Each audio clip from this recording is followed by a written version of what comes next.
Сәлем. Ут кірді. 5 кенә минут элек минем үземнең сольный концертым бетте. Казанда мин чаптыртып килдем. Әйдәгез минем белән дидем бөтен теге концертлар залындагы тамашачыларга. Илсия, ихлас көңілден құтлайбыз, хәтта құтларға да өлгермәдем, аузымны ашып қалдым. Инде мондый зур дәрәҗәле бүләкләр бу ел әлбәттә сиңа бик күп булды. Баш әзгенә нитмибезсең шушы зур матур дәрәҗәләрдән беренче мәгәнеңне беләм инде. Ничек дип әйтим? Күңелләр күтәреләдер инде. Әлбәттә күтәрелә, безнең өчен бер төрле нәтиҗә иш инде ул. Бик күңелле.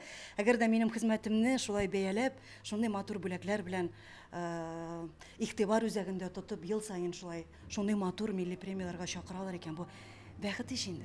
Безгә артистларга күп тә кирәк түгел дә инде.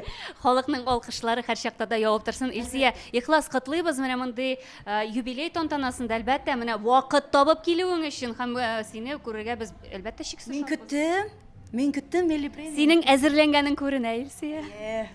Кешечә булсын дидек, юк, кешечә булмасын дидек, дөресрәге. Бик зур рәхмәт сезгә, алкышларыгыз өчен, бүләкләрегез өчен, игътибарыгыз өчен. Син матур. Рәхмәт, син дә бик.